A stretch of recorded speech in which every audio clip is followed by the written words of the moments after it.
भारत में आज भी घोड़ी चढ़ने बैठने होती है। प्लीज सर, क्या दलितों को यहाँ भी बोलने की इजाजत नहीं? नहीं सर, अगर सबको 4 मिनट दे दो। ये भेदभाव नहीं चलेगा दलितों के साथ। Time is 4 minute, don't waste. भाई सर, आप चेक करो, अगर सबको 4 मिनट दिए तो आप मना करो, मैं बंद कर देता हूँ उसको।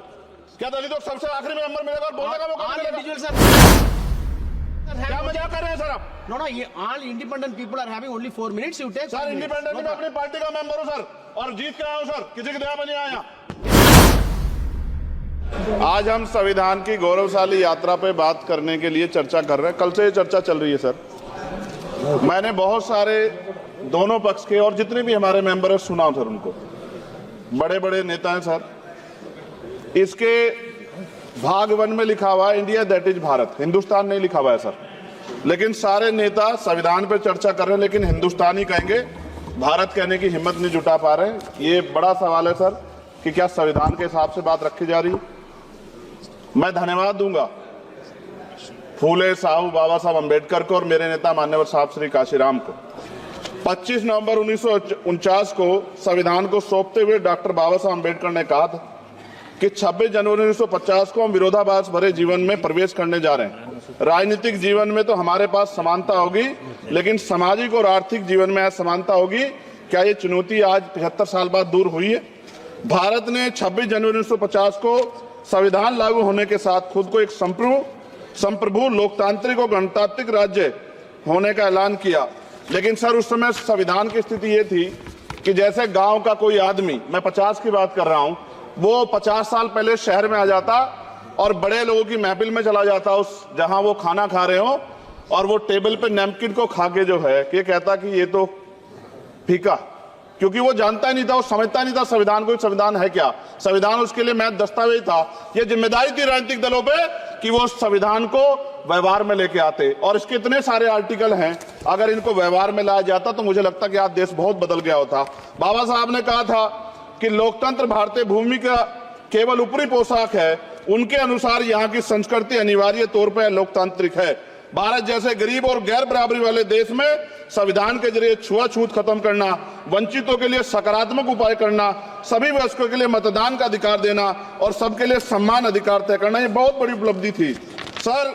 ये संविधान है कि आप वहां बैठे हैं और मैं यहाँ खड़ा होकर अपनी बात रख रहा हूं, और इस देश में आदिवासी महिला के तौर पे जो है राष्ट्रपति बनी है, और प्राइम मिनिस्टर तो नहीं बना, लेकिन शेड्यूल कास्ट के बड़े नेताओं को भी जो है राष्ट्रपति बनने का मौका मिला। इस संविधान की देन, अगर वोट हम पे नहीं होता तो शायद अमीर और जो राजा महाराजा खुद को मानते हैं हमारी गलियों तक नहीं आ पाते, हमारे हाल नहीं जान पाते। आजादी का मतलब सर सिर्फ अधिकार पाना भर नहीं है, इसके लिए हमारे संविधान में सरकार और नागरिकों के अधिकारों के शासन के कर्तव्यों का विस्तार से उल्लेख किया गया है। बाबा साहब ने संविधान सभा में दिए गए भाषण में कहा था कि स्वतंत्रता आनंद का विषय है, पर अब हमें अपनी जिम्मेदारियों पर भी ध्यान देना होगा। संविधान ने सुनिश्चित किया कि रानी के पेट से राजा जन्म मिलेगा, वोट से नेता तैयार होगा। आर्थिक बराबरी के लिए सरकार क्या कर रही है? गरीब और गरीब हो रहा है और अमीर हो रहा है। सुबह उठते कहीं बम की धमकी मिलती, कहीं दंगे की। ये अमृत काल है सर या धमकी काल है? कितना बढ़ रहा है आर्टिकल 15 सर। भारत में आज भी घोड़ी चढ़ने बैठने होती है। प्लीज सर, क्या दलितों को यहाँ भी बोलने की इजाजत नहीं? नहीं सर, अगर सबको 4 मिनट दे दो। ये भेदभाव नहीं चलेगा दलितों के साथ। Time is 4 minute, don't waste. भाई सर, आप चेक करो, अगर सबको 4 मिनट दिए तो आप मना करो, मैं बंद कर देता हूँ उसको। क्या दलितों को सबसे आखिरी में नंबर मिलेगा और बोलने का मौका मिलेगा? क्या मजाक कर रहे हैं सर आप? all independent people are having only 4 minutes. You take. Sir, independent में अपनी पार्टी का मेंबर हूँ सर, और जीत के आया हूँ सर, किसी की दया में नहीं आया। Take 1 minute and finish. Sir, कल भी बोले तो एक दलीय पार्टी के लोग, आप मौका दो सर। मूछे रखने पर हत्या होती है, महिलाओं पे, छोटे मासूम बच्चों पर रेप हिंसा होती है। एनसीआरबी का डाटा देकर डर लगेगा। यही 1 किलोमीटर पर संविधान को जला गया, और महाराष्ट्र के परभनी में अभी भी संविधान को नष्ट किया गया, उसकी कॉपी को। आर्टिकल 25-26 में संविधान में सभी को धार्मिक आजादी। कहाँ है दलितों की, मुसलमानों की, जैनों की, बौद्धों की, ईसाइयों की? छत्तीसगढ़ में सतनामी समाज को संविधान की अपनी धार्मिक आजादी के आधार पर जो है उनको अपमानित करके जेल में बंद कर दिया। संभल, अजमेर, अयोध्या सब इसका उदाहरण है। ये सरकार आलोचना डरती है। कितने लोग जेल में बंद है?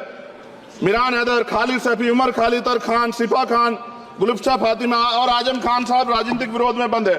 सरकार यहाँ बैठी है, सरकार सामाजिक न्याय की बात करती है। बताएं कितने दलित मुख्यमंत्री बना रखे हैं आपने? 13 ज्यादा सरकार स्टेट में सरकार है। कितनी महिला मुख्यमंत्री है? आपकी सरकार ने सुप्रीम कोर्ट के आदेश के बाद रिजर्वेशन प्रमोशन में जारी नहीं किया, और ओबीसी को पॉलिटिकल रिजर्वेशन आप देंगे नहीं देंगे, आप बताने का काम करें।